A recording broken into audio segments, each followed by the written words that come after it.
नमस्कार, मैं doctor Sachin Verma, critical care consultant, Holi vessel hospital. Dengue में यूजुअली डॉक्टर्स का फोकस प्लेटलेट्स पे होता रहा है, और या ये कहें कि डेंगू में सिर्फ प्लेटलेट्स लो होने का पे फोकस इतना ज़्यादा होता है कि पूरे डेंगू में सिर्फ प्लेटलेट्स की डिस्कशन होती है। लेकिन डेंगू में प्लेटलेट्स लो होने की वजह से डेथ्स बहुत कम होती है, और डेथ्स ज़्यादा होती है इंक्रीज कैपिलरी परमेबिलिटी यानी कि ब्लड वेसल्स में लीकेज को लेकर।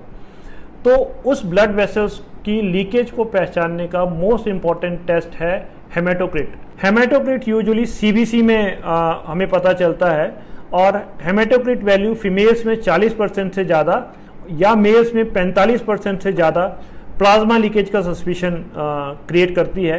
तो एक base line haematocrit first visit में होना चाहिए, और उसके बाद थर्ड डे के बाद हर दिन हमें हेमेटोक्रिट चेक करना चाहिए। तो डॉक्टर्स यूजुअली जो गलती करते हैं कि वो सिर्फ प्लेटलेट्स कराते हैं और सीबीसी नहीं कराते। तो प्लेटलेट्स पे उनका फोकस रहता है, लेकिन प्लाज्मा लीकेज की वजह से जो कॉम्प्लिकेशंस होती हैं वो यूजुअली मिस हो जाती हैं और पेशेंट कॉम्प्लिकेशंस में लैंड करता है। इसी हेमेटोक्रिट के साथ आप बहुत इंपॉर्टेंट डिसीजंस ले सकते हैं।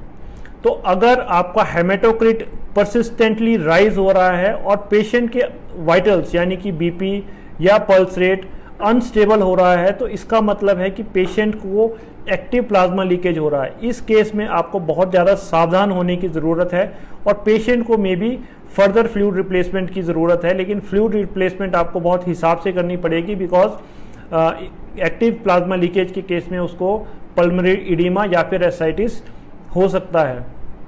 इस सिनेरियो में अगर पेशेंट पेट में दर्द की कंप्लेन कर रहा है, तो आपको डेंगू शॉक की पॉसिबिलिटी बहुत हाई रखनी पड़ेगी और हाई अलर्ट रहना पड़ेगा। और इस केस में अगर आपके पास बहुत ज़्यादा आईसीयू फैसिलिटीज़ नहीं है, तो आपको पेशेंट को रेफ़र करने के बारे में भी विचार करना चाहिए।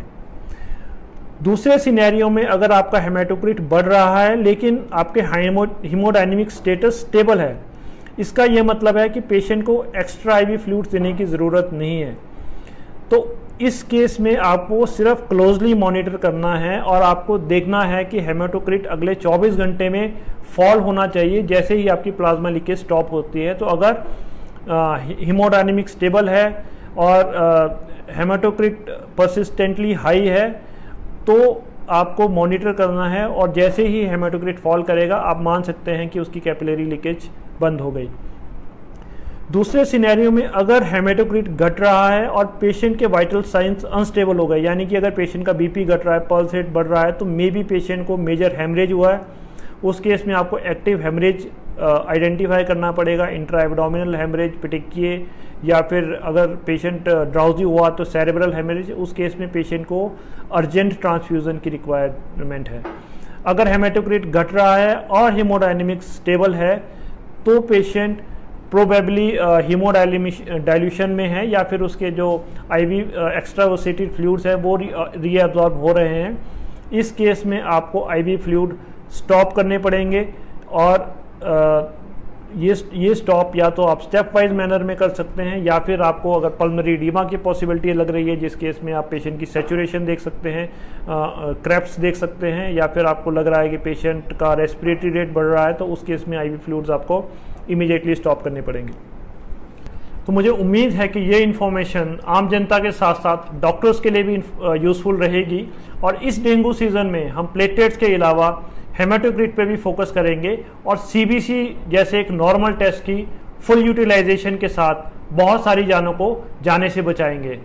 तो मेरी गुजारिश है कि इस इन्फॉर्मेशन को सब लोगों के साथ शेयर करें, और स्पेशली पेरिफेरी में काम करने वाले डॉक्टर्स के साथ शेयर करें, ताकि वो इस यूज़फुल इन्फॉर्मेशन का लाभ लेकर अपने आसपास के लोगों को स्वस्थ रख सकें। धन्यवाद।